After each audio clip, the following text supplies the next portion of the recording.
But like, where does this all end? Like this just like stimulus after stimulus and like inflating of assets. Like to me, it seems like everything is in a huge bubble: housing, equities, crypto.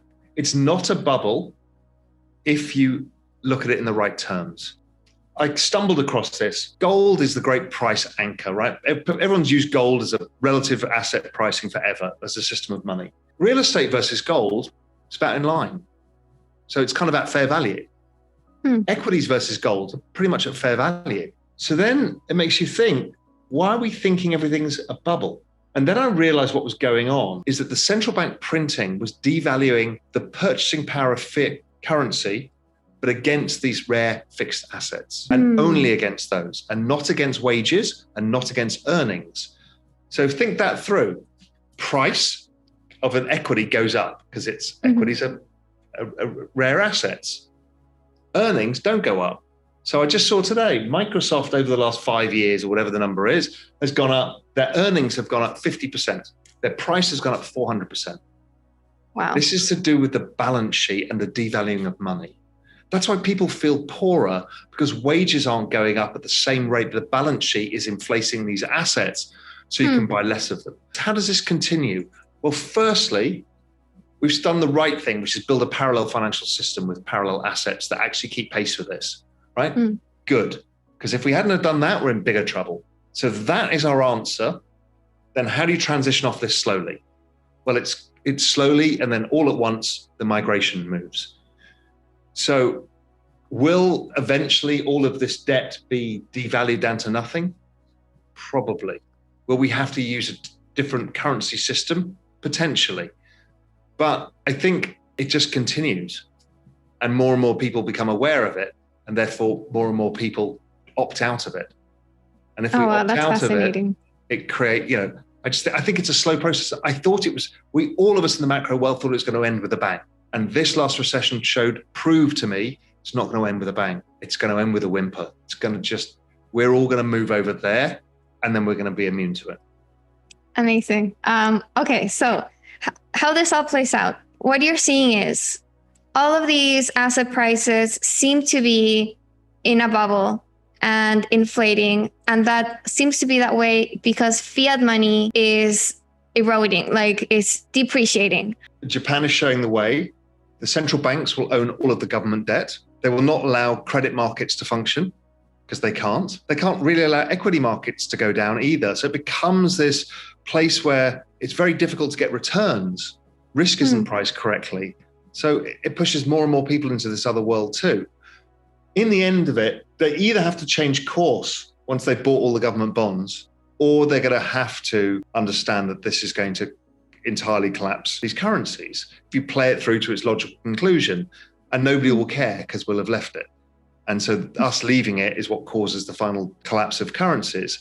I'm not that apocalyptical. I kind of figure human ingenuity will figure some way to stop that end game, the hyperinflation, Weimar Republic, Venezuela outcome. But, we've just repeated it again in Lebanon, and we keep doing it. It could happen. But the good thing is we've got a way out. I called it the Bitcoin life raft. That's so interesting. But then, what will happen with national currencies if like everyone is going to Bitcoin or ETH or whatever? I don't think that's necessarily going to be the case. I think we've got the option.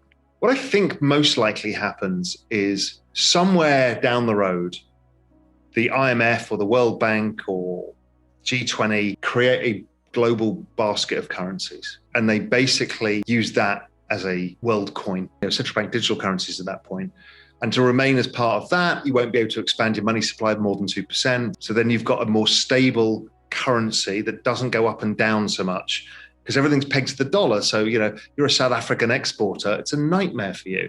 But if this is a world pricing basket, that's a world coin that has restricted supply, well, you solve a lot of problems.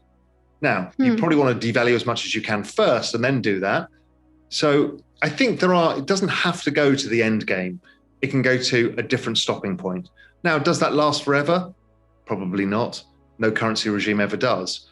But that would change the whole conversation a lot if that happened. That would be just mind-blowing. It would mean that like countries don't have their own like independent like policies anymore, like monetary policies. I don't know, like how to like trade or. Well, I mean, that's Europe. Yeah. That is Europe. And, to some extent it works and to some extent it doesn't work. Now, do you have internal currencies and external currencies? Well, South Africa had that for years. That's possible too. I don't know. I mean, there's ways of solving this. And so you can still have the independent currencies, but maybe everybody trades using this basket. So it kind of lowers everybody's volatility. I don't know. But I think there are answers, and it doesn't always have to end with everything's going to zero. Say in the next 12 months, does Bitcoin, ETH, DeFi tokens, do they decouple and start trading because of their own like separate fundamentals, or are they going to continue as correlated as they have been? Pretty much every equity is correlated to the S&P 500. Every currency is basically driven by the dollar. Every bond market's driven by the US bond market. I don't see why it should be any different. There'll be relative outperformance differences. Maybe Bitcoin doesn't do the best, like the S&P doesn't always do the best. But if the crypto market itself is falling, it's like the equity market itself is falling, I don't have a problem with that. And there will be whole periods where, some DeFi protocol just continues to go up in a down cycle because it's getting more network effects and it's attracting a larger share of capital than it would do. So yes, I think there'll be less correlation over time, but it will be correlated by the nature of all assets. Because there's something called a risk curve, right? So the least risky is Bitcoin and maybe Ethereum. And social token that's come out on some unknown artist is probably like the most risky. Who knows, right? Or a DeFi protocol that's got tons of money and it could go to zero immediately. People allocate according to the risk curve. And the longer a bull market is in play, the more they go out the risk curve to get better rewards. And the moment things become more volatile, the moment they come back to the least risky asset. It's how all markets work. So I don't think it's any different. What's your call for crypto, and given the whole macro environment that we've been talking about, what are kind of your biggest bets right now? Well, my biggest bet, I think the biggest, clearest bet of all is Ethereum. If you say, if you could only own one asset over the next 12 months, what would it be? It'd be Ethereum, because it's the least risky with the highest rewards. Because of the massive changes happening, I understand there's risk that may not go through in the way the format people think, and there's some other, questions being asked, and that's all fine and good.